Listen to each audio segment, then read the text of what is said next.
उत्तर प्रदेश उपचुनाव को लेकर अब सियासी सरगर्मियां तेज हो गई हैं। एक तरफ उपचुनाव में समाजवादी पार्टी और उसके सहयोगी बीजेपी को शिकस्त देना चाहते हैं, तो वहीं बीजेपी एक बार फिर से विरोधियों को जवाब देने की तैयारी में है।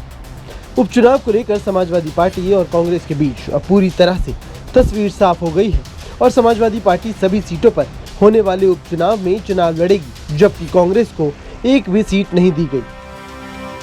उत्तर प्रदेश उपचुनाव में कांग्रेस अपने पैर पीछे खींचती हुई नजर आई है।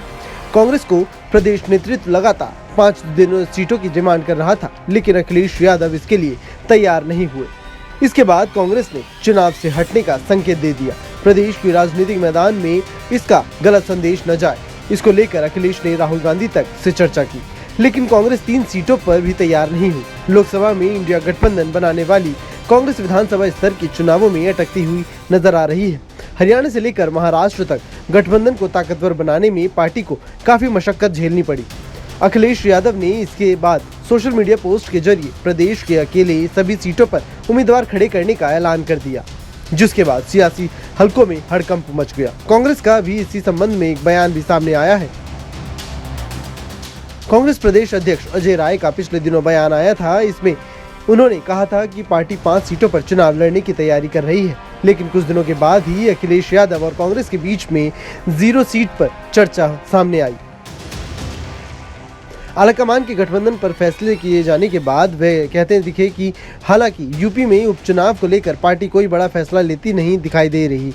वहीं अखिलेश यादव ने ही कांग्रेस के उपचुनाव न लड़ने की घोषणा कर दी। महाराष्ट्र में इस समय विधानसभा चुनाव की राजनीति गरमाई हुई है। यूपी में कांग्रेस के कदम पीछे खिंचते दिख रहे हैं।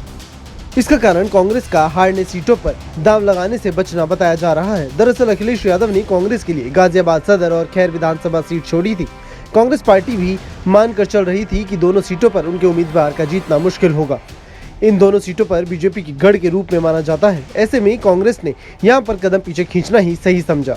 कांग्रेस ने इस कदम से समाजवादी पार्टी को एक बड़ा संदेश दे दिया। संदेश विधानसभा चुनाव 2027 को लेकर भी यह माना जा रहा है कि कांग्रेस विधानसभा चुनाव में ज्यादा सीटें मिलने की उम्मीद करेगी।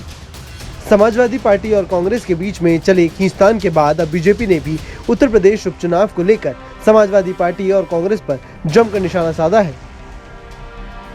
हालांकि अब देखना होगा कि उत्तर प्रदेश उपचुनाव में गठबंधन ज्यादा मजबूत होता है या फिर बीजेपी एक बार फिर से विरोधियों को शिकस्त देने में कामयाब हो जाती है। Bureau report, news nation.